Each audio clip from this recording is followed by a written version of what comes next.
My name is Paula James, and I am here today with Vanessa Nixon. And we're going to talk a little bit about how you can feel marvelous in midlife naturally.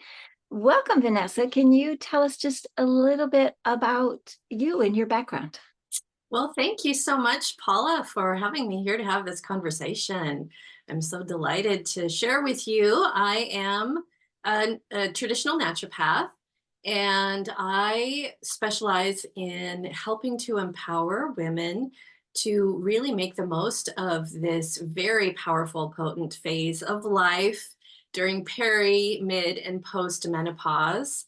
And because it is such a powerful phase of life, I want women to be feeling fabulous, to be feeling vibrant and healthy so that they can do the things that they're meant to do.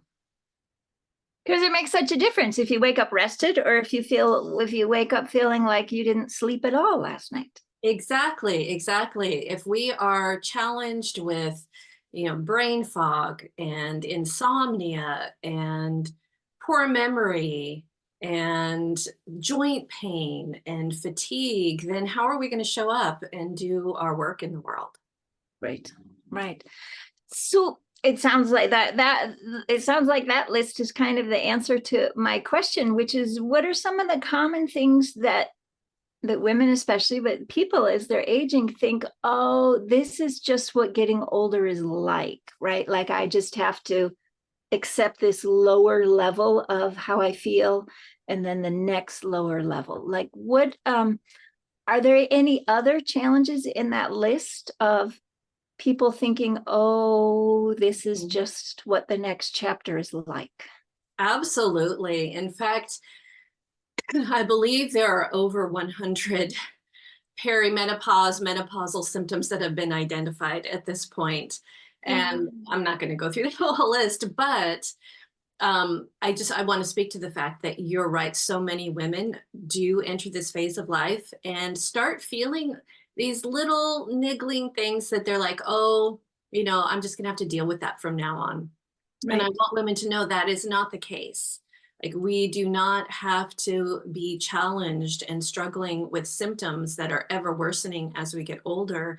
In fact, a lot of women actually feel like after menopause is the best, most energetic, most healthy period of their lives. And so, if you're experiencing some um, minor joint pain, don't just write that off as something that, oh, I just have to deal with it, because if you don't address it, it's going to get worse.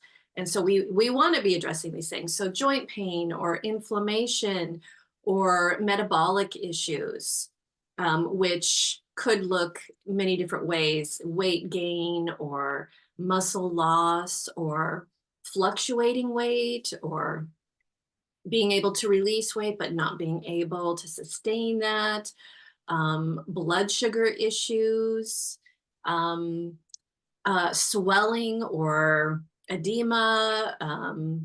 We have like skin sensitivity. A lot of people will feel like tingling sensations in different parts of their bodies, or suddenly have itchy ears. That's something that I hear commonly. Itchy Wow. inside the ears, which they never had before. Vaginal dryness, low libido, vaginal tissue thinning. These are things that people don't want to talk about because of the stigma around it, but it's super important and sometimes very easy to address.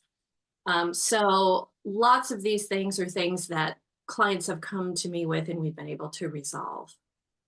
So I just want to kind of underline that point. My dad's is a mechanical engineer, right? I grew up in the Detroit area, so it was very much a Motor City childhood. And his attitude about cars is that you get under the hood yourself or take yours to the mechanic at the first kind of funny sound or unusual vibration or feeling. He says, otherwise you end up with an old junker.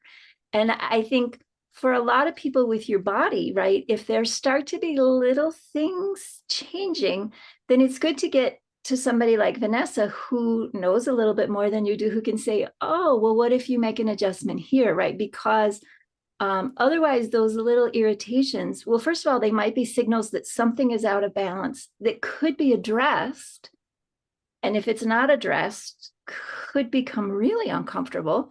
So it would be nice to take care of it when it's a small irritation, and also just help support the whole system. So I'm just, and maybe this is outside the scope of this conversation, which is fine, but why do so many of these things start happening in midlife? Like people have a chunk of time that they're not running into this, and then all of a sudden there can be these little things that that begin cropping up. What changes that suddenly becomes like there's kind of a turning point of, oh, I didn't used to have these, and now I have a growing list of troubles. Right, right. Well, really, it's about our changing hormones. Our hormones start fluctuating.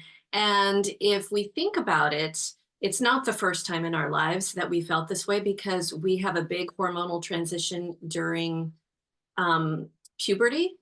Mm-hmm. And so if we can think back to how sensitive we were and how many things were changing and feeling differently in our bodies, that hormonal shift was causing a lot of sensitivities and different feelings in our bodies at that time too. And then if you've ever been pregnant, you'll probably remember how sensitive you became to smells and feelings, touch, all kinds of sensitivities, sensitivities that women can experience during pregnancy, also due to hormone fluctuations. Okay. So we're going through that same period of time where our hormones are changing and shifting. And so we are much more sensitive to things that are happening inside our bodies, as well as things that are coming at us externally from the environment. So it's just another, and then the ground shifts in terms of the hormonal foundation. And so then you need to, you might benefit from some guidance on how to adjust to the new landscape. Absolutely. And we haven't been talking about this. Menopause is still fairly taboo in our culture to talk about. So while we talk about puberty and what to expect, and we talk a lot about pregnancy now and what to expect, we don't talk about menopause. And so I was doing a little investigating on this myself, and one presenter said that, this could be a third, the whole menopause chapter could be a third of a woman's life. And so that's a huge chunk of time to not be talking about, to not be getting quality information about how to navigate more with greater health, with greater happiness, with feeling more effective in your life. absolutely. And I will take it a step further and say, for some women, it can be a full half of their lives. We're living longer and longer and longer. Some women will actually live more years, even more decades after menopause than they did before. Okay. Wow. Wow. Isn't that okay. amazing? That is, yes. So you are doing a round of market research interviews right now. Can you talk a little bit about what those are and what you're doing, what you're offering in exchange for people spending a little bit of time talking to you? Yes, thank you for bringing that up and mentioning it. So I put a lot of information out because I just want women to have that support. And I want to make sure that the information that I'm putting out and offering to people are things that they are really looking for, and that they're offered in a way that is easily understandable and easily consumed.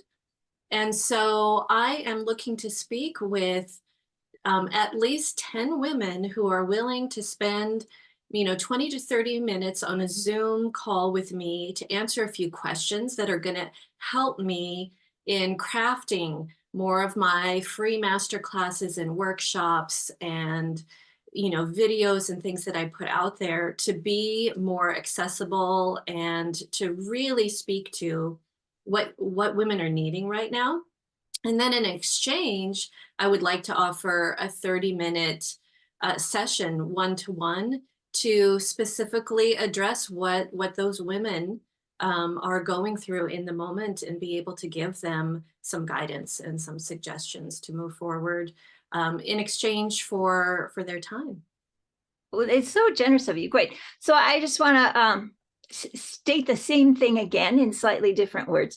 So Vanessa knows a lot of information, right? Like I do. And then one of your questions as a small business owner looking to create offers is, well, out of all the things I know, what are people most interested in? Like, what should I offer first so that they'll say, oh, that I need, right? So what Vanessa is interested in, it's not a sales pitch call. It is market research. She will ask you some questions about what changes you're noticing, what your experience is like, what are your priorities to address? Because then when she creates free content, when she creates course offerings, she'll know, oh, I just heard from 10 women and this was the top of the list for all of them. So then she knows she has a winner. And I had that conversation like this with Vanessa when she did a previous round last year. The 30-minute conversation following is, again, not her trying to strong arm you into a program. It's her actually giving some practical suggestions. I'm still implementing a few that she gave to me that are designed specifically for you. So it's not like a full-on consultation. She hasn't done a complete intake, but it will be not just random things off the internet, but okay, based on what you told me already in the market research conversation, based on your answers to a couple questions right now, here are some things that you could try right away. And so you will come away from that conversation with some practical tips that are better than you just asking Google, what could I do about whatever symptom you are experiencing? So I would really encourage you, it will be a pleasant hour of your time, right? Half-hour market research interview, half-hour consultation. And you will come away with some practical suggestions just for you. And you can feel good that you helped someone who has integrity and information that she is aiming to share effectively to improve the lives of other women. So you'll be helping her be a little more effective in that work. Is there anything else you'd like to say that in addition to what you and I have just said now? Well, I want to thank you for recapping that so thoroughly, and also for this conversation today to get it out to more women. I really appreciate that. And I just really want to mention that my goal, my deepest intention is for women to be able to connect with their own inner wisdom and to hear their own intuition, because we all kind of have this ancestral knowledge about what we need to do for ourselves. What's the right thing for me? Because everybody's different. And so getting some guidance and support with that, I think, is part of the process for everybody. Women are, I think, wired for collaboration and community. And so whether it's support from me or somebody else, I just encourage all women to kind of lean back into their support networks, to lean back into their communities and the resources around them, because we need that, especially at this time of life, because it is so important, because we're stepping into this portal of so many opportunities. We really need to kind of shore up our communities and our collaborations and our networks of other really wise, amazing women, and support each other. Wonderful. Thank you so much. So thank you for taking the time to talk about this here. And if you're feeling any of those kind of little niggling, things aren't going quite as well as I wish they would in terms of my physical health in this midlife or slightly beyond chapter of your life, I really encourage you to have a conversation with Vanessa Nixon and help her understand what are the things that are most troublesome to you, and what are the things that are most important to you to help resolve, get help resolving, and have a conversation with her about some of the things that you can be doing. That will be her gift to you for your time. a half hour to give you some practical suggestions of things that that might start to make a difference for you.